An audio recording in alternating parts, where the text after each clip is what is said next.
Hi, everyone. Welcome to our webinar, Fiscal Sponsorship 101, How to Fund Your Documentary Film. My name is Chris Everett, and I am the Program Manager at the Southern Documentary Fund. The Southern Documentary Fund is a nonprofit that cultivates documentary media made in or about the American South. We believe that media has the power to change lives, and we provide makers with resources to champion Southern storytelling, serving as a leading advocate providing filmmakers and artists with professional support, filmmaking grants, and fiscal sponsorship. Today, we'll provide an overview of the basics of fiscal sponsorship, including what it is and how it works. We'll also be joined by filmmaker John Beater, a documentary filmmaker who has successfully used fiscal sponsorship to fundraise and complete his current film. This info session will also cover the application process and answer any questions you may have. Again, thank you everyone for joining us today. And again, if you have any questions, feel free to put them in the Q&A box, not the webinar chat, the Q&A box, which is located below your screen. Just click on it, type your answer in, and we'll definitely answer your questions. All right, fiscal sponsorship. What is fiscal sponsorship? Well, fiscal sponsorship at the Southern Documentary Fund is a great tool for fundraising. So if you're out there as a documentary filmmaker, or if you have a documentary photography project, if you have a documentary screening series and you're looking to raise funds from individual donors, say if you know someone, right? Say if you have a cool documentary screening series out there, if you have a great documentary short or feature, and you meet someone that says, hey, I got 5-10 grand, I would love to contribute to this, but I would like to at least get some type of tax incentive that I can write this off on my taxes. See, if you have a fiscal sponsor, they can make that happen. So that's where the fiscal sponsor kind of comes into play. It's a way for your donors to get that certain tax incentive that they can write off at the end of the year. You can get the funds that you need for your project, whether it's a photography project, screening series, a podcast, or any type of form of documentary content, whether it's film, audio, photography, etc. And also, a lot of grants out there require you to have a fiscal sponsor in order to even apply or receive those type of grants. And so that's where a fiscal sponsor is very key, because a lot of grants, foundations, and organizations, whether they're locally, regionally, nationally, sometimes a lot of them require a fiscal sponsor. So that's why it's always key to possibly have a fiscal sponsor for your project that you're working on. And so some of the things that we offer here at Southern Documentary Fund is the fiscal sponsorship, but also included in that, we believe that we just don't want to be a place for you just to raise money. We want to also help you to grow a career as well and have a sustainable career. And so one of the other things that also can benefit you for being a part of our fiscal sponsorship program is our great mentorship program. Also John, who will be joining us in a little while, he's also going to be one of our new mentors that actually starts next week. So usually our mentorship program runs for 7 months. And if you're fiscally sponsored by us, or if you receive a grant from us, you have access to 3 industry professionals such as John. We've had a plethora of folks over the years. A lot of people that have joined us, familiar with us, have seen our webinar sessions, our mentorship roundtables. Those have been people that have been mentors with us. And so you really would have access to these folks for 7 months, where you can sign up for one-on-one sessions. So if you have questions about budgeting, fundraising, can you check out my rough cut? Can you check out my work sample? I'm about to apply to some grants soon. Can you check this out? Is it really working? Is it really telling the story I need to tell to make my grant competitive? These mentors can provide that. And I think that's one thing that makes us stand out from a lot of other fiscal sponsors is our mentorship program, our attention to detail. We're very fast, responsive with everything. We have a great team here, and we really want Southern makers and these Southern stories to really succeed and really do the best they can to the fullest. You know what I'm saying? I'm going to take some questions real quick before I show you the application process, which is very simple. Are short films eligible for fiscal sponsorship? Yes, short documentaries. Now it has to be a documentary. We don't take narrative work, but short films, yes, short documentaries are definitely eligible for fiscal sponsorship. Is fiscal sponsorship relevant for narrative films other than documentaries? I realize your organization would be focused on Southern related documentaries. We only focus on documentaries that are made in or about the American South. So we only provide fiscal sponsorship for documentary projects, whether it's short, photography, documentary photography, documentary audio, docu-series, and we'll go through the application that will kind of show the different requirements and also the type of selections for that. Let me see here. Thanks, Chris, putting this together. To what extent does SDF network filmmakers to funders once you accept them as fiscal sponsor? Well, we don't really, connect you to funders. We have a robust resource list, and I'll have Dana to share that in the webinar chat as well in a few resource lists. We constantly updating this resource list as a list, an evolving list of grants, fellowships, other type of opportunities for documentary makers across the spectrum. But also that's the thing we're definitely are talking about working, trying to figure out a way to connect filmmakers more to direct funders. Now, the good thing is we also have an annual artist convening, and we actually are getting that back together. It's going to be this May 19th through the 21st this year, May 19th through the 21st, downtown Durham. If you want to connect with some funders, distributors, producers, that's the place to be.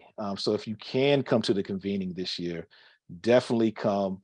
We're going to have all of that and more there. And we're going to have a lot of networking events. We're going to have panels, breakout groups, screenings, all of that in downtown Durham, May 19th through the 21st. So definitely come check us out to network with us. Let me see here. Are only stories from Southern makers or Southern topics eligible? Yes. You have to be either a Southern maker or, the subject matter has to be based in the South. Topics can range, we just don't deal with topics around social justice and stuff like that. We do it all, I'm saying, whether it's environmental, history, culture, art, if it's a Southern type of story, and we want to hear from it, we want to see it, we want to support it. Let me see here. All right, I'm gonna pause on the questions for right now so I can go through the rest of the application, but I'll definitely get on your questions in a few. All right, let me share the screen real quick. I'm gonna go through the quick application and then I'm gonna get right back to your questions, and then we'll bring John on. How's that sound for everybody? Cool. All right, let's go ahead and get this screen here. Cool. All right, I'm gonna get back to everyone's questions in a few. I just want to share with you the application. It's simple. You just go to our website, southerndocumentaryfund.org. Click at the top in our programs, you'll see fiscal sponsorship, and you can apply. But on that page, it has some great stuff. We have a sample application, we have a checklist. We also will have a recording of a previous session like we're doing now. And we'll also have this session up probably by next week as well. So we have a whole bunch of resources to help you out in this process. And also, if you're still hesitant about applying, reach out to me. Dana, put my email in the chat if you can. Feel free to reach out to me at any time through email, and Dana, also put my, you can put my Calendly in the webinar chat as well. Feel free to set up a time to talk to me. I love talking to filmmakers about this process. I can offer advice, tips, what to really focus on, what we're looking for as well. So if you're feeling hesitant and a little worried about this process, no need to, be afraid. Just hit me up. I'm always down to help you as much as I can. I'm a filmmaker as well.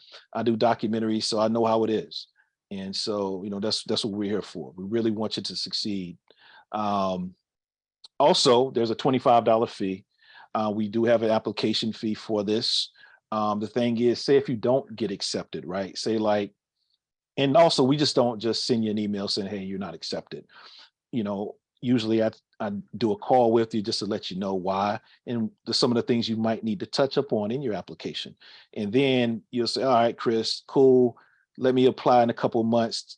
Once I get some stuff straight, you can apply again, but you do not have to pay that fee again. You know what I'm saying? So it's kind of like a one-time fee. Say like, if you didn't get it and you want to reapply again 2 or 3 months later, you can reapply again and you wouldn't have to pay that fee. Like I said, we don't want to break anyone's spirit. We really want you to succeed and be the best documentary maker possible.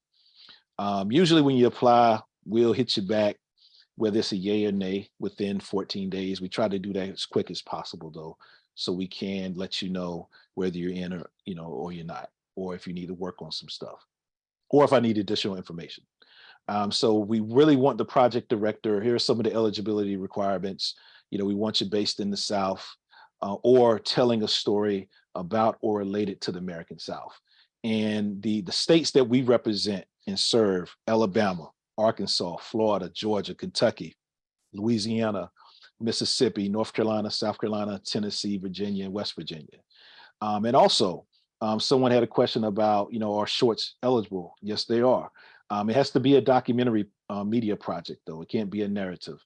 And so we support, for fiscal sponsorship, short documentaries, feature documentaries, documentary TV series, docu-series, documentary web series. If you have a podcast, we support that. If you have a documentary photography project, if you have experimental documentary or some type of, VR, type of thing, we support all of that with fiscal sponsorship. So if you have, I love documentary film, but I would love to see more folks who are doing podcasting, doing photography, and stuff like that, or a docu-series.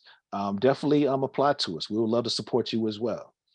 Also, does it fall in line with our mission and values? We support documentary media made in and about the South.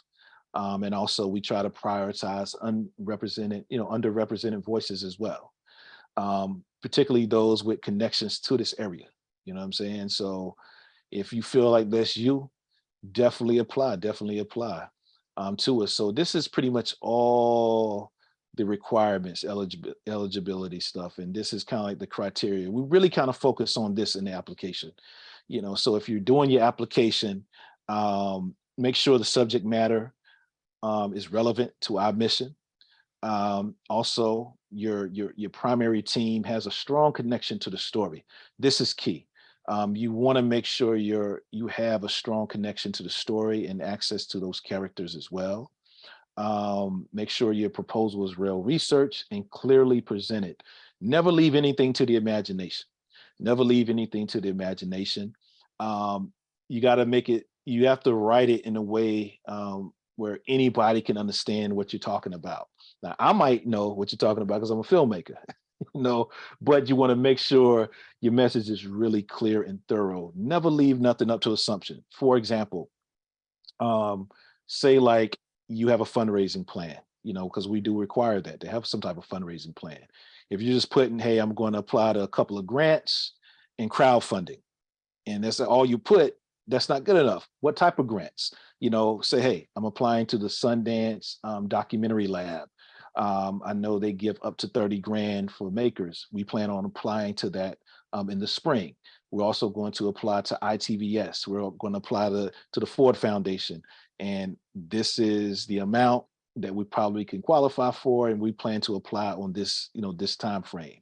We're going to do crowdfunding in the fall. We're going to use the platform Seed and Spark, Kickstarter, whatever that platform is. We're going to try to raise 50 grand in 30 days. We're currently building out our crowdfunding page now and should be ready to launch by the fall.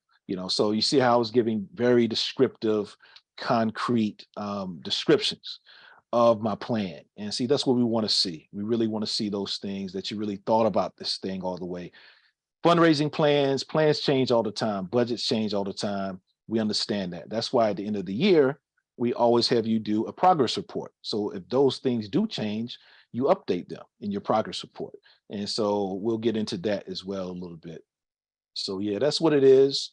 Once we hit the $25 application fee, there's a $1.50 processing fee. It turns out to be $26.50. So this is all the basics we want you to put in: your full name, title, phone, email, mailing address, the name of your project, if you have a website, if you have social media, a couple of images as well, because once we say, if you get accepted in our program, we build your own page on our website as well. So that'll have, one of the main images, title, description, and all that good stuff, and a donation button as well for folks to donate. And you can go to our website at any time at southerndocumentaryfund.org and scroll the many projects that we fiscally sponsor. And you can kind of see the whole layout of it. And so your project will be laid out the same way. And here, the project type: feature, short, television or web series, photography, community organization. Like if you're doing documentary programming or screening series or something, we fiscally sponsor all of this. And like I said, if you're a person out there that say, hey, I don't make films, I want to put together, but I like to show films. I like to show documentary films, and you want to do some documentary programming and you're looking to fundraise, hit us up. We would love to have you on as well, to this program. The different stages as well. This might be a question that we'll probably have as well in the Q&A, but the project stages, we pretty much support it all. We have people that come to us at the beginning in research and development, pre-production. We have some people that are early production, mid-production. We have people that are in post, in final cut. You know what I'm saying? We also have some people that the film is already done and they're on the festival circuit and they're looking to raise fund to do outreach and also travel to festivals. It costs money to apply to these festivals, to travel to them. Sometimes you might have to bring cast members out, a crew. That stuff costs, and you can fundraise for that. Also, we have some projects that are currently, they're done and everything. And so they're doing that outreach and impact screenings. They're doing community screenings, and they're trying to fundraise for that as well, because it costs money to put these screenings together. A lot of times you have to rent equipment, you have to travel, you need money for promotion and, outreach and all of that. So any of these stages that you're in with your project, we can fiscally sponsor, you can fundraise for those. And these are the different categories, so if you got civil rights, social justice, you got arts and culture, education, all of this stuff, click, whatever your project is really related to and relevant to. You got the log line, synopsis, the log lines. What helped me with log lines is that I go to IMDb, I pull up different projects, whether it's on Netflix, Tubi, Amazon Prime, whatever. And I look at other people log lines and kind of just maybe take a few words here and there. But log lines are just quick summaries of your project. So 1 to 2 minute max, pretty much a description of it. And then, a synopsis is a more robust, more of a 1 to 2 paragraph type of description of your project. This is a good one right here. This is a big one. What we look at too is the topic background. What's your project about? What does it address? You know what I'm saying? What's the background to this thing? Another big one for us is the story treatment. Like, what is the story? Also the artistic approach. How are you going to tell it? What is the story, and how are you going to tell the story structurally, stylistically? How are you going to shoot it? You know what I'm saying? How is it going to sound? What type of music will you be using? Will you be using animation? Is it strictly archival? So give us those things, and also give us some examples of certain documentaries or films that you're trying to go approach. Like, for an example, I'm doing a documentary now about a legendary martial artist, Grandmaster Vic Moore. And in my artistic approach, I gave like a description of the movie The Wrestler, that stars Mickey Rourke. He did it years ago. And you see the tone and the style of The Wrestler, where it's like this down and out broken champion that's trying to really rebuild himself up again. And that's really what my film is about with Grandmaster Moore. It's the same type of tone and style of The Wrestler. So I kind of gave that example in my artistic approach as well, so they can kind of see, what I'm talking about. So you can kind of use those type of examples as well. And like I said, we have And Dana will probably put this in the chat box. We have an example, a sample application, so you can see the wordplay and everything, and it'll definitely help you out a lot. And this is another one, what I was talking about earlier. Access to story and characters is really big for us. Make sure that you're the best person to tell this story. And also, if if you still kind of feel hesitant about that, make sure you have people on your team that are very connected to the story. We really look on that. So definitely tell us about how you have real access to the story and the characters and why you're the best person to tell it.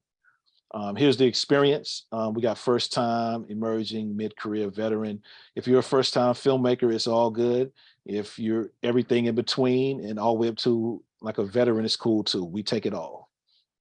You got the bio here.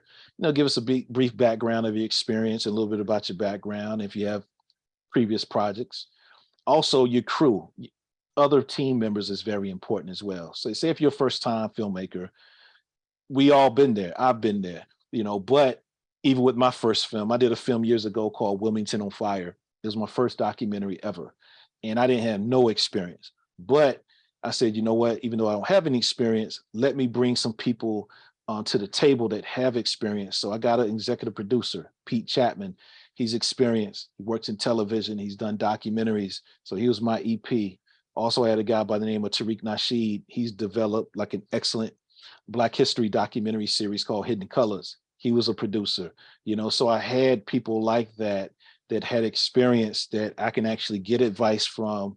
And if I had questions about certain things, they could help me out. But also it looked good on grants and stuff like that to say, hey, even though I'm a first time filmmaker, I do have some key individuals that are also helping with this project so everything can stay on track and online and this project will get finished. So definitely try to have you some experienced crew members if you aren't as experienced. But even if you are experienced, we do want to see that you have a DP. You do have maybe a composer or another producer or some advisors on board, for your project. If you have a current work sample or a trailer, you know what I'm saying? Some type of footage, it can just be a scene. Add it. If you're in research and development, you probably don't have all this yet, but if you have a pitch deck, we love to see all of that. You know what I'm saying? So whatever you have, whether it's a pitch deck, if you have a sizzle reel, a scene, work sample, rough cut, send it to us. It only helps with the application, to see it. Because a lot of times, you might not be the best writer, but you have a hell of a sizzle reel or work sample, that can really make a difference. Also, the project status and completion timeline. Give us a timeline of what you're going to do with this thing. Research and development is going to be these months. We're going to go production from this month to that month. Post-production, this time frame, distribution, this time frame. And like I said, this stuff is always subject to change. That's why every year, when you're fiscally sponsored by us, we have you do a progress report to update us about those changes. Even with the budget, and like I said, we have examples of all of this stuff on our website as well. This is where you upload your budget. Definitely, the budget to me as a filmmaker is one of the hardest things ever. Even experienced filmmakers still struggle with this. And John will probably tell you when he comes on here in a minute. We all struggle with it. Budgets are very tricky. But do the best you can. We have a lot of examples. And Dana, if you can put the link to that budget recording that we have to share with folks as well. So we have a lot of resources on our page, on certain pages where we can show you the steps of creating a budget. We also have an example, a template for one as well. We have a couple of sessions we talk about budgets and templates and stuff like that. So this is where you put your budget at. We're not as hard as some organizations, but you definitely want to take the time and get your budget together. You want to put the total here, funds needed to complete the project, and the fundraising plan I was telling you guys about it earlier. Definitely, show us the different strategy, how you're going to raise funds. To me, you have to put it all in there. Yeah, we know about the grants, and definitely state those and why as well. Like, for example, if you're locally, like say if you're local to like Wilmington, North Carolina, you have a connection, a direct connection and access to the Wilmington Arts Council, and the grant is $5,000. You can put that as like, hey, I have a great relationship with the Arts Council. I've already pitched this idea to them. They love it. They just say, hey, I just need a fiscal sponsor. Put that down in your description to kind of show us like you really, really researched these grants and funding opportunities, and also crowdfunding. I know some people might be turned off by it, but it's a great tool. So definitely put all these different ways that you're going to try to fundraise, whether it's crowdfunding, fundraising parties are a good one as well, grants, fellowships, personal donations, all of that. Really, we just want to see that you really thought about how you want to fundraise. Again, things are subject to change all the time, and we understand that, but we just want to see that you got a plan in place. Also, if you have experience, what type of money did you raise on your last projects as well? You put that down there. Also, this is another big one. Legal. Do you have any legal challenges? Have you secured your releases yet? Have you acquired story rights options? Do you need any permissions? Do you own the rights to this project? This is where this goes. Have you ever been fiscally sponsored or received a grant from us as well? We would like to know that too. Do you have another fiscal sponsor? If you do, why are you seeking a second one? You know what I'm saying? You can have more than one, but if you are trying to do that, just set up a time to talk to me so we can talk more about it. Also, we'd like just to see how you heard about us. Did you hear about us on social media, through email, through your arts organization that's in your community, from another filmmaker? Definitely let us know. And all this stuff down here is really survey optional. You don't have to do none of this down here, but if you want to, we definitely would like you to, because this is how, we get a lot of our funding and stuff like that. So it's just all demographic stuff. And then you just hit that click button, and then your stuff is sent to us. And like I said, it, usually takes a good week for us to get through all that stuff for you. So that's pretty much the gist of it. Let me answer a couple of questions, and then we'll bring John on to talk about how he raised the money. Let me see here. All right. Stories from Southern makers, Southern topics eligible. Yes, only those type of projects are eligible. Larissa Stone, when awards are granted, do you release all funds, or is it released as needed? Well, if you're talking about fiscal sponsorship and not the grant that we do, so fiscal sponsorship, say if you got a grant, right? And you're through us, say like you got a grant from Ford Foundation, and it's like 50 grand, you get it, it comes to us. We also take, and this is another thing I forgot to also state with fiscal sponsorship, there is a fee that we have to take as well. It's like an admin fee. So we do a modest 6% of what comes in. It's very low. Every fiscal sponsor has some type of admin fee. So ours is 6%. And if you do anything online, like on your actual direct page where they hit the donate button, PayPal has a small fee as well.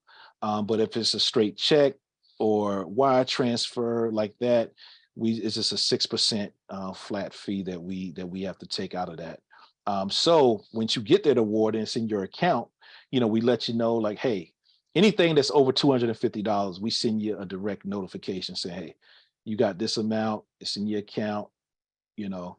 And so what we do is a thing called disbursement. And it's a form where you fill out, put in your information, you state what you're kind of going to be using this money for. Say if you got the 50,000, you just need 10 right now. And so you want to make a $10,000 disbursement from your account, and you kind of list out, you list, hey, we're traveling to Alabama to film a week. I need this amount for the DP, this amount for travel for everyone, this amount for, lodging, this amount for hard drives. So you really want to give us like a detailed, itemized thing of what you're going to be using the money for. And then we go through that process, and everything is direct deposit. We don't send you a check. We have it set up for you can get your funds direct deposit. Let me see. What if the South is a piece of the docu, but not the entire focus? Well, that's a tricky one. I would have to actually talk to you more in depth. So definitely reach out to me. Reach out to me. I'm gonna put my email in the address. Reach out to me so we can talk a little bit more about it offline. Put my email here. All right. Let me see here. Can we from outside the US also register for fiscal sponsorship? Yes, you can, but still, I still would need to know a little bit more information about that. So yeah, with some of these type of questions, I would actually have to talk to you one-on-one just to get a little bit more info about it. But we've had some people, that were outside the US, but they've been living in the US for a while, doing a certain story, and they partnered with producers in that community. So definitely reach out to me if you have a project or a situation like that. Um, see here, Patrick, I'm working with a nonprofit museum to my story. Can they also be my fiscal sponsor? Um, they can, but you have to ask them. Everyone that's a nonprofit doesn't offer fiscal sponsorship. Some people don't have the capacity to do it. You can ask them. If not, hey, you got us. This is what we're here for. So, if that doesn't work out, definitely reach out to us and we can see what we can do for you. But if they're a nonprofit, they could possibly do it, but you never know. They may not have the infrastructure to do it. It's not for everyone. Certain film festivals are actually starting to do it now, um, offer fiscal sponsorship, but it's a case by case basis. They don't really publicly do it. So if you have a good relationship with the museum, just ask, but you never know. I can't really say for sure if they do or not. It's really what they do, you know. So you just have to ask them. But if not, definitely reach out to us and we can see what we can do for you. All right. Do we need to pay anything to Southern Documentary Fund to partner together? No, you don't have to pay us at all. All you do is you have to, if you want to submit for fiscal sponsorship, there's an application fee. It's a standard application fee, and that's it. And then, whatever you raise, if you do become a part of fiscal sponsorship, we just do our little 6% out of whatever you raise. That's it. All you have to pay us is at the end of the year. It's an annual progress report, like I was talking about earlier, and that's a $50. It's a $55 fee every year that you're going to be currently active with your project with us. But a lot of times, 9 times out of 10, a lot of our makers, they have money in their account and they just say, hey, Chris, just take the 55 out of my account and I'll send my progress report in. So you have those options as well. Let's see here. A lot of questions, a lot of questions. Let me see. Can someone from the state of Texas apply? It really depends. It really depends. It really depends on the situation. Say if you were born and raised in one of the southern states, but now you live in Texas now, you could possibly apply to this. So it's definitely those type of questions. You have to reach out to me so I can get a little bit more in depth about your background and story, who all else is attached to it. So definitely hit me up if you have a project. Filmmakers in Maryland eligible. Um, no, Maryland isn't a state that we cover, but um, if you have, like you say, you have people, the story really includes VA and NC. So it could possibly be reach out to me with that type of thing so we can talk a little bit more about it. Um, and we'll take it from there. We'll take it from there. Let's see. Yep. Is it required to have a fiscal sponsor before applying for a grant? It depends. It depends. Like certain grants don't require you to have a fiscal sponsor at all. Like our grant, we do an annual grant every summer. We don't require you to have a fiscal sponsor. And other grants out there don't require you. So you can apply to those whenever. But if it's grants like, the bigger ones, Ford, NEA, NEH, maybe certain places in your community, they may require a fiscal sponsor. Now you have to have a fiscal sponsor before you apply, so they want to make sure you have that already in place. But there are grants out there that you don't even have to have a fiscal sponsorship, have to have a fiscal sponsor for. And Dana already put a link in there for our resource page. And we have a list of a whole bunch of those type of grants as well. see. Do you favor any certain type of documentary project over another? No, no. As long as it's a Southern, based in the South, a Southern type of story, we love it all. Like I said, short feature, docu-series, photography, audio, as long as it's documentary and it's based in the South, we want to hear from you. Let me see. May I ask, how do you define a Southern filmmaker? Well, Southern filmmaker to us is you're living, working, or have deep roots in one of those 11 states that we mentioned earlier. You know what I'm saying? Let me pull those up one more time for you. Um, so what we define as a Southern filmmaker is you're living, working, or have deep roots. Like I told you earlier about someone said they're from Texas. Well, I'll say, okay, people move around. Like I know a filmmaker that we have, they're born and raised South Carolina, went to college in New York, and then they just stayed there. They qualify because they were born and raised in the South. They have ties to the South. They live in New York now, but also they still do a lot of Southern stories as well. And so that's what we kind of define as a Southern maker. You're either living, working, or have those type of ties to the South in one of those states. Like I said, the states are Alabama, Arkansas, Florida, Georgia, Kentucky, Louisiana, Mississippi, North Carolina, South Carolina, Tennessee, Virginia, West Virginia. You know what I'm saying? So any of those states, whether you're living, working, or have some type of tie to it, you're in. You're eligible. You're eligible. Still have to apply though. We still have to see your application. Can a 5-minute documentary be submitted? One that is representative of a longer 15-minute one, or just 15 minutes one? Really depends. A short, 5-minute documentary is a short documentary, and a 15-minute is a short documentary. So whichever one you want to submit, it will be a short documentary. So it really depends on what you want to submit, and as long as it's good and it tells the story. A short documentary is anything from like, I think, a minute to maybe 35, 40 minutes. So the length really doesn't matter because we represent short docs as well. Let me see here. Can we receive a sample list of project costs? Can you explain that question a little bit more? If you want to see an example of a budget list to kind of show, a sample list of what certain projects cost, we have an excellent, I think we have and I'll get Dana to share our sample budget that's on our grant page, and she'll share that for you. But if that's not the answer you're looking for, type out your question a little bit more in detail, and we'll get to it. Almost done with these questions. I'm gonna do like 2 more questions, then we're gonna go to John. What determines your decision of who is approved or not for fiscal sponsorship? Well, it depends. Like I said, we look at those eligibility requirements, which are on the page. I know Dana has put those in chat box. So you look at those eligibility requirements. Are you a filmmaker that has ties to the South? Is the project in or about the South?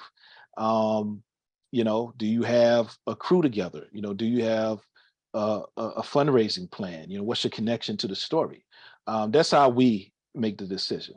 And then if it still looks kind of shaky, or I'm like, what, I got a couple questions, I'll reach out, to you to talk to you. And that's happened a lot of times where someone's application might not have been the strongest all the way. And it might have been a couple of holes where I had some questions. I would talk to them, they'll explain. I said, okay, cool. We think you can be on board with this thing. And then also you can go to our fiscal sponsorship page on our site, and we have examples of we have an example of an application that was submitted and came on board with us. So we have plenty of examples on our webpage of budget, checklists, and an example application as well. And also feel free to reach out to me anytime. Dana's put my Calendly link in there, and we could talk more about it. Texas isn't supported as a Southern state, not with us. You know what I'm saying? We've talked about Texas over the years. That's beyond our pay grade. You know what I'm saying? So, it's really a board thing. We've been talking to the board about that, and we'll see in the future. But for right now, Texas isn't a Southern state that we support. We're not saying that it's not a Southern state. It's just one that we don't support, just yet. We've talked about it, but for right now, we don't support. You know what I'm saying? Elijah, let me see here. Yeah, what sort of mentors are planned? Oh, excellent, excellent. Well, we're about to bring one of them on right now in a few. John Beater, he'll be one of our mentors, excellent cinematographer, documentary filmmaker, and producer. We have Emily Harold as well, archival producer, documentary filmmaker as well, and also Shauna Brakefield Haas, an Emmy award-winning producer. Those will be our three mentors starting next week. So anyone that's already a part of our fiscal sponsorship program and has gotten a grant, you'll definitely be getting an email from us next week to start signing up for three of these mentors. I'm gonna pause the questions right now, and we're gonna bring John on to talk about how he's used fiscal sponsorship to fundraise for his documentary. Cool, cool. All right. Dana, can you bring John on as well? Cool, cool. Excellent, excellent. How's it going today, man? Good, Chris. Thank you so much for having me. Um, Grateful to be here. Cool, cool. Yeah, let's go right into it, man, because I know, everyone wants to hear from you today. So I know they're tired about, me talking about applications. but yeah, man, I'm excited to talk to you about this as well. Cause like I said, I'm a filmmaker also. And I love what you're doing with the way you've been able to raise funds as well. And I think it's gonna actually be a tremendous help to our makers today who are on this webinar. So just give us the process, man. Like one, why did you choose us? How did you find out about us? And what has that process been like to raise money for your project? Good question. So I actually had to think about it for a second. How did I hear about SDF? And it's when I applied for the grant rounds through SDF, and our project made it to, I believe, one of the later rounds. We weren't successful, unfortunately, but we were invited to apply to the fiscal sponsor program. And it's funny because I remember at the time, you're a little bit, there's a little bit of a pang of sadness when you get that email that's like, no, sorry, try again next year. But I really studied what was being offered in fiscal sponsorship and realized that's so much more than I've ever seen offered. I've had actually three fiscal sponsors. Um, One where it was, more geared towards general artists, and so it was helpful, but they weren't really filmmaker focused. Right. I also worked with one that's local here in Chattanooga, which is where I'm based, and they were great, but they also their mission wasn't as aligned with filmmaking, and they also had a different fee structure that wasn't great for us. And so, yeah, I looked into it, realized the mentor program was an insane value for the sponsees, and decided to make a shift. So we um, joined as a sponsee, and I immediately started taking advantage of the mentor program. Um, and if there's something you're curious of, I mean, there's a lot of things I think that separate SDF from another fiscal sponsor. Um, and there you can do your research. Some have different fee structures, some have different offerings and resources, some are location based, some are mission based. Um, for me, the mentorship program was a huge, huge part of it. The other thing though is you have people like Chris, who is a filmmaker, who um, by the way, shout out to Chris. So our poster designer, our composer, direct referrals from Chris. So you can also ask him questions about your project, and he will probably have answers or know someone who does. Um, but that's just not something I was seeing offered at these other places. And that was really kind of it for me. Seeing the mentors, realizing that they were offering me an hour to consult with them. That's something it's really hard to get. Sometimes people are busy. Sometimes you have to pay for those things. Sometimes they're behind fellowships that are very competitive. So yeah, this was huge for us to be able to have access to that. Cool, cool, excellent, man, excellent. Yeah, I'm kind of like the de facto mentor as well, but I love it. I love talking and connecting with filmmakers. Like John said, I'm in the trenches with you guys. I do documentaries as well, so I know, how it is. I know the struggles. of fundraising and getting things together and just all of that. So I'm always here to help as much as I can as well. But yeah, John, also, we've talked about this before in regards to fundraising. I know a lot of times people focus just on the bigger grants, but I know you've done kind of like a different strategy. Talk about your strategy of raising funds and also how fiscal sponsorship has really kind of helped with that as well. I know you had like something that you wanted to share with us too. Yeah, absolutely. I can share a few examples of how SDF specifically was the way that we were able to get funds, and we would not have gotten them had we not had them specifically, or even fiscal sponsor. Um, to the application question, that is, what's your fundraising strategy? Something that I've just realized through time, and I think many of us have, is that those big grants are incredibly competitive. Sometimes you are submitting an application with someone who has multiple Emmys, maybe even an Academy Award, um, and already has half their budget raised. Sometimes not, but they are very, very difficult and highly competitive. And so we decided to do kind of a two-part strategy. We were, of course, going to apply for film grants and things that are open to filmmakers and doc filmmakers, but we really kind of narrowed our focus too on local foundations, local funding. And I think probably it has to do with the subject matter of the film. So my film is a story based here in Chattanooga, something that happened in the 1980s that's been kind of left untold. And so we decided and knew that we would be able to kind of reach out to these foundations and get them to consider at least championing a story that's local, something that they would have maybe buy-in for as well. Um, and what was amazing is that probably maybe half of the foundations I went to had never funded a filmmaker before.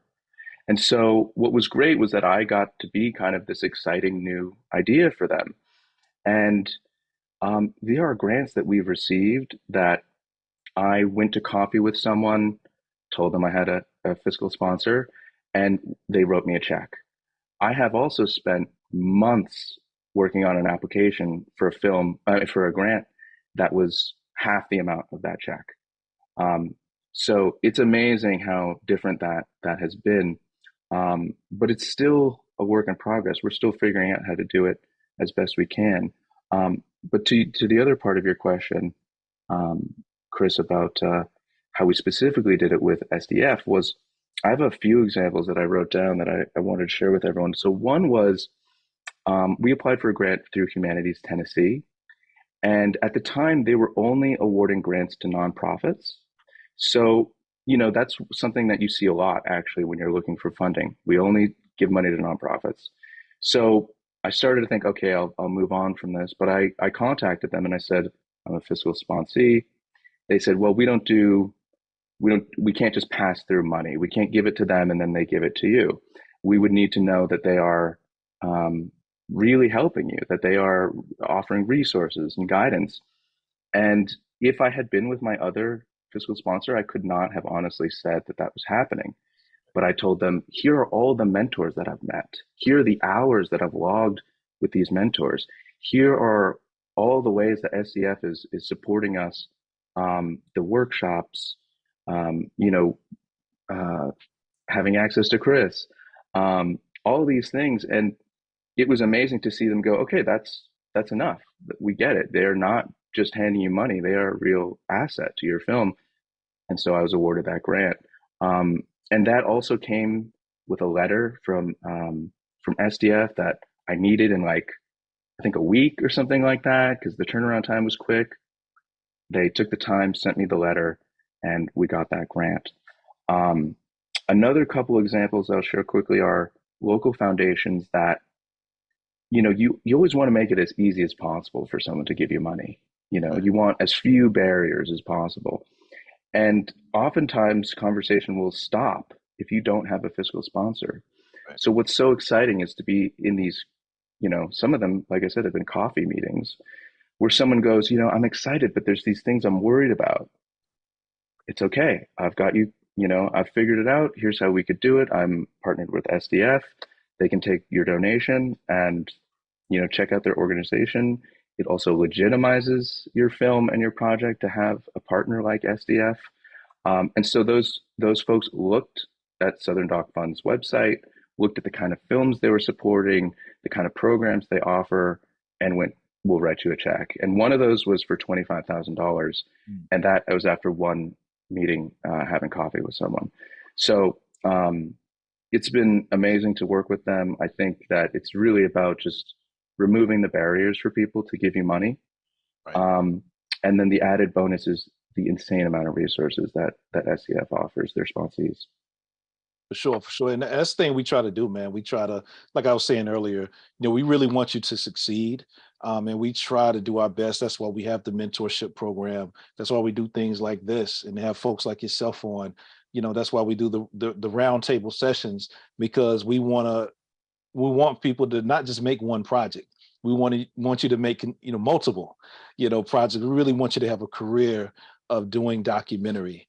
And we just want to really be a part of that as well and help you grow, and support folks as much as we can, because a lot of times you're in the South, you don't have a lot of access to some of these things. But what we try to do is bridge that gap and be able to connect you with folks like, in the previous mentors that we had, man, like Isabel Castro and Sabrina Schmidt Gordon, people like that you would probably have to be in LA and New York to actually connect with, but we bring them right to you, right to your southern town or city or where you're at, and you can actually have access to these folks and build relationships as well. I know when I first started, we had Alexis Galfus with Cinetic Media, Carla Gutierrez. She's a Oscar nominated type of project she's worked on and edited over the years. And I know they've actually built relationships with some of our filmmakers that they're not even mentors with us no more, but they still are in contact and connect with filmmakers like over a year and a half later. And so that's another thing to this that we try to do with this mentorship program, is to help you build relationships with some of these mentors as well. And we've been seeing that too, over the past few years. So for sure, for sure. But yeah, John, I'm definitely and I know people he just saying like, man, I don't think he really raised that type of money. I want to see it. So give us definitely a share screen, man, so people can see that you're actually raising some real money here. I'd be happy to. Yeah. So this is, um, I'm sharing right now a report from 2022, from SDF. Um, and this is a breakdown of the money that's come in, and it doesn't account for some things. There are some people who don't need to donate to your project through a nonprofit. There's also some individual grants that our team has received that isn't here, but um, something a few things I wanted to point out. I don't know if you can see my mouse on the screen. Yeah, yeah. Okay, but yeah, this one, which was our biggest single one-time grant, came from a local foundation, and it was very quick, and it was one of those things where I definitely remember the email where it was something like, "Oh, John, I just realized that we might not be able to do this. We can only give to a nonprofit." I sent them the link, and it was to SDF, and that question was answered. The worry was gone. Um, there's also money here from Humanities Tennessee, and the other thing that I'd invite people to look at is the fee structure. So you can see that there's a deduction from PayPal as well, SDF, and then what we take in, and then these ones here in parentheses are disbursements. Right. Um, One small piece of advice is to not disperse until you need the money, because then it's sitting in your account and you are liable for that money, that income. Um, but to me, also, if anyone is concerned about the fees, I mean, I just I don't know what kind of dollar amount I would put on what I've gained from the kind of the time I've had with Byron and Sabrina, um, and Carla and Alexis, all these mentors that I'm talking with them, and I just cannot believe that I get an hour. And by the way, if anything, I feel somewhat undeserving of being there, but I will help everyone as much as I possibly can. Um, and offer you whatever advice I can as a mentor. Please take advantage of those sessions. Um, but yeah, I absolutely could not put a dollar amount on how much I've gained. And like Chris said, I got an email from Sabrina this morning. She's at Sundance, with her film, and she was just saying just checking in. How's your stuff going? Anything new happening? And I just, the fact that it came on this day, maybe even I was like, wow, I can't believe she just emailed me and asked that. So yeah, it's been insane the amount of benefit, and I didn't go to film school. I learned everything on Google and YouTube. Like Chris, we just figured Yeah. it out as we went. Um, the mentors have been for me like a college education. And most of these people teach, at universities too. Yeah, it's been amazing to have those kind of candid conversations where I can ask, what do you think about this? How does this work? What are you seeing in your kind of environments? Um, and yeah, all of that has just been incredible. So yeah, I'm a big fan, obviously, of SDF, if that's not apparent by now. Great, great. Yeah, and the fees, our 6% is very low compared to other fiscal sponsors. I've seen people do 8, 10, 12%. We try to keep it low because we do pay all of our mentors as well. They don't do it for free. We want to compensate them because they are taking time, from their lives and their own projects to help. So we try to spread that around. You know what I'm saying? We want to make sure our mentors are taken care of so they can take care of you guys as well. And also, you just don't have to just do one mentorship session. You can do multiple, because they have a certain amount of hours that they have to meet. So, and John, I know you've done this, man. You've had 2 or 3 with certain mentors as well. So they're there for you. Let's go ahead and go to the questions real quick. I think this one is for me. Is there a monthly fee for fiscal sponsorship? No, there's no monthly fee. There's only a yearly fee, which is a $55 fee, which is and also a progress report that you have to do.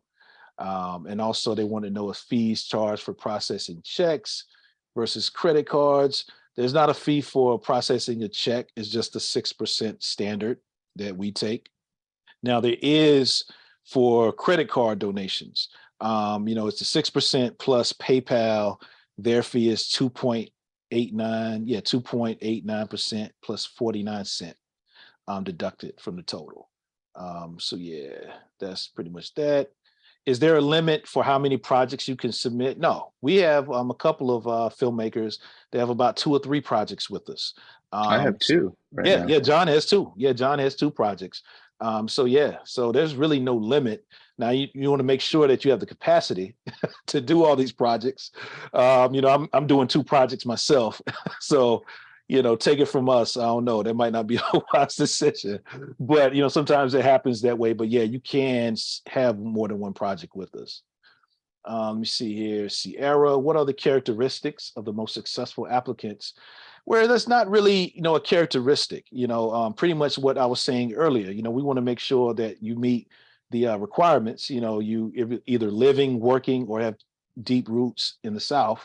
You're telling a Southern story in or about the South. You have a strong connection to the characters and the story, a great topic summary, a great artistic approach. You have a solid fundraising plan. Really, those are the things we're kind of looking for, in an application. Let's see here. If we're accepted to fiscal sponsorship, I do understand the tax benefits, able to fund the project, but at any point, funds raised, does a percentage have to always go to SDF, even if grants and funding is raised outside? The only time we take money from anything you raise and put in is if it goes directly through us. Like I said, you have grants out there that don't require fiscal sponsorship at all. That doesn't have to go through us. You do not have to submit that to us. But if you win, let us know because Dana really loves to help support and elevate our makers.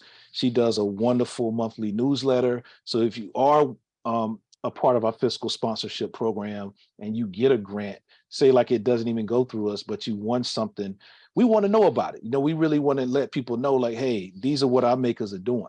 And so yeah, so you don't always have to run the funds through us. Like say if someone says, "Hey, I want to give you 10 grand. I don't care about the tax incentive. You can just keep it if you want."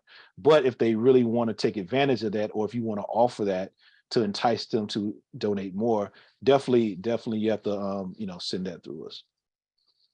All right, just a couple more questions here. Do you have a list or a pool of people that would help out in the beginning stages? Yeah, that's what our mentorship program is, and John is right here right now. So if you do get accepted in our program, folks like John, Emily, Shauna, because people are in different stages. Some people are in research and development that come on board. Some people are in mid-production. Some are in post. So whatever stage you're in, our mentors are here to help. And also, like I said, I'm like the fourth mentor.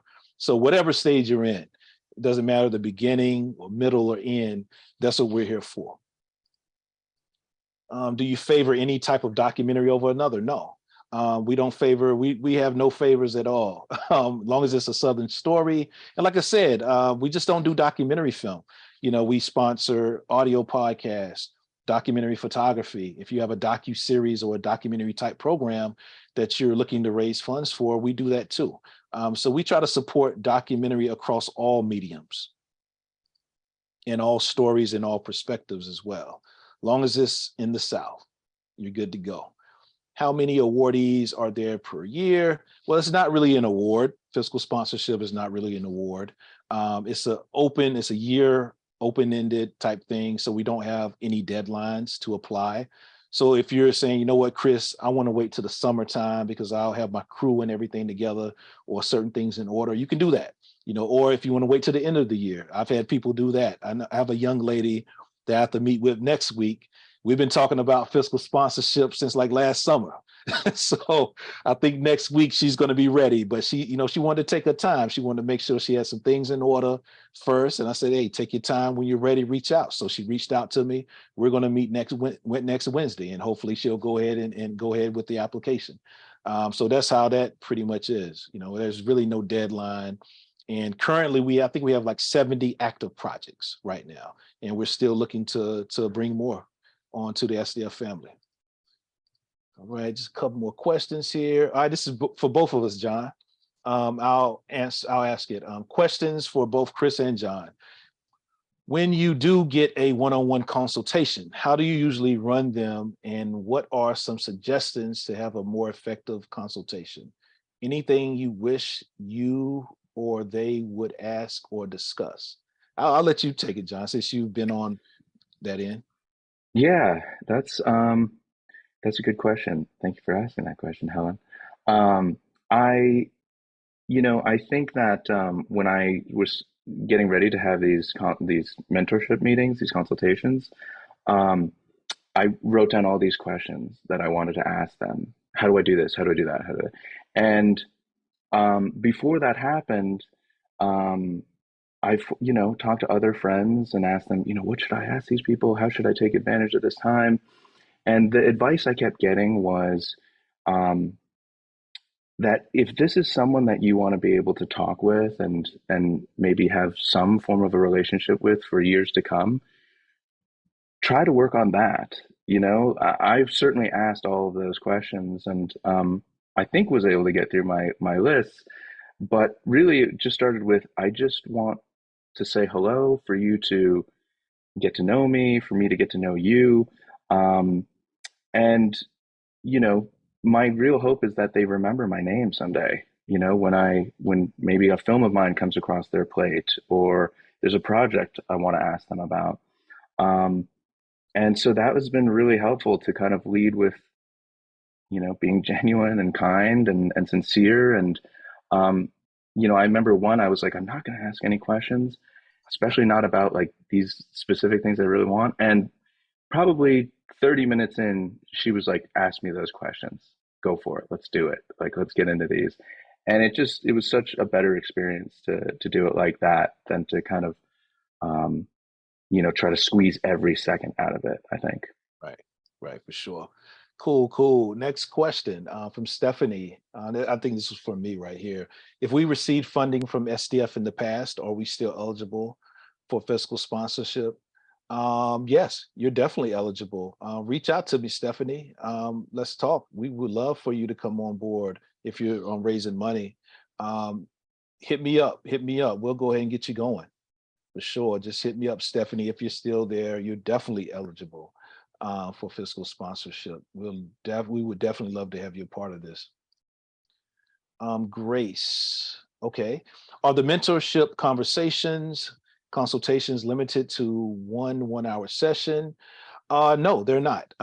Pretty much you have access to their calendar. So it's pretty much for those who feel familiar with Calendly, you can go on there, pull up their calendar. So say if they have availability within this week or the next week, you can go on there at any time and set up a session because they have a certain amount, I think it's 24 hours over the 7 month period. So you have 7 months to get as many as you need. So if they have the time available on their calendar, you can set up a session. So it's not just one, it's not limited to just one session. So you can do multiple as long as they have those hours available. Question for you, John. What is your initial approach when requesting funding? Do you send an email, cold calling? I'm sure you do these things before an actual coffee date. Yeah, I definitely have a whole kind of thought process to beginning those conversations. And um, the first thing I think about is just if the timing is right. Right. Sometimes there are people that you want to ask, make that request from, but maybe you look and they tend to give money to people who are in the post-production phase and you are in development. Well, it might be a good idea to hold off on something like that. When it comes to the local foundations, we had, it's always nice if you have a referral. If you can say, hey, this person who we both know gave me your name, and so that they have some sort of, um, tie to a friend. And we also, without being rude, I always send at least 3 emails or call 3 times. It's really easy to ignore the first two. By the third, people feel a little guilty. They still might not respond, but you have to follow up always, always. And the other thing too is I've had many people say, "Sorry, not this year.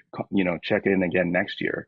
Right. And at the time, you feel like, "Oh, a year."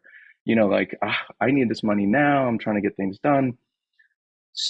So many times I put that on the calendar, Right. comes up again, email, hey, you told me to email you in a year. Here I am. I've gotten thousands of dollars through following up a year later. And it can be painful, but put those things in your calendar.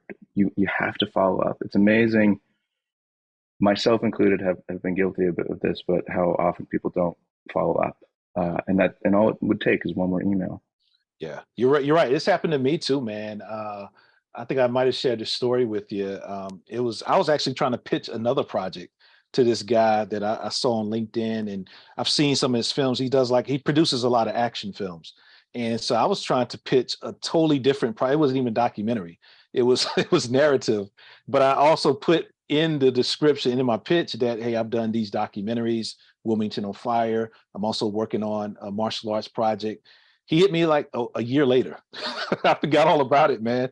So he responds to that email a year later. He said, hey, Chris, I'm not interested in the narrative project, but can you tell me a little bit more about this martial arts documentary? Let's set up a time to talk. And, got some funding. So you never know, you know what I'm saying? So like anytime I'm pitching or anytime I do screenings of my first documentary as well, I'm always pitching my other projects. And that's how I've got to get funding for my other projects as well by pitching those all the time, whether I'm doing Q&As. I'm always telling people about what's next because you never know who's out there in the audience that might say, you know what, I want to, support that. Like with him, he didn't care nothing about my narrative film. He just wanted to know about the martial arts project because I actually had that extra pitch of what I'm currently also working on at the same time. And so sometimes you have to do, something like that because you never know what's really going to spark someone's interest. We got like two more questions and then we're going to wrap it up. This question right here from Grayson, when putting together your line item budget, this might be a good one for you, man. When putting together your line item budget, how do you best estimate how long it will take to finish production if you're still in R&D and early production? That's a good question, a really hard question. I just finished a budget for a feature, um, and we have 8 months for production, which is for some people that's a really long time. For others, that's a short time. It really depends on your project. Let's say you are following the journey of someone who's going to go to this competition, and it starts in January, and the competition is in December. I think you've got 12 months of production, to look forward to. Um, if you're doing an archival piece and you think that you can get together, you have the budget to bring people together and it's mostly research and you do need to go out and film, but maybe not for weeks, then maybe you're talking months for your production stage. But it really depends on the film you're making. And, to give you some perspective, the first feature I ever made, I didn't know what I was doing. I was in production for 18 months and then 6 months for post production. So it took 2 years total to make that film. I worked on a short that was in production for 2 years before I was brought on. And then I went and filmed for 2 months, spent 6 months editing, and then finished it. That was an 8 month process for me. This short that is kind of in its final stages now that I'm working on, you know, probably pandemic didn't help a lot, but it's Right, right, been 18 months and this is a short. right. So yeah, it's difficult to predict, but what I think something Chris said, and I wish I could just echo it over and over again, is um, things will change. It's okay if you submit to Southern Doc Fund your application, and in a few months' time things have changed. You should be prepared to adapt as those things go, to rewrite your application. I've rewritten that documentary core application so many times and adjusted it, and we're still doing it. Um, and actually, I forgot to say, when you're filling out the application for Southern Doc Fund, um, many of you already know this, but they base it off of the documentary core application. So you'll be asked those same questions in all of the film grants. Right, So right. it's a great practice to start now. Start now while maybe you're looking for a fiscal sponsor to work on that application, but be prepared for it to be adjusted Oh yeah. many, many times.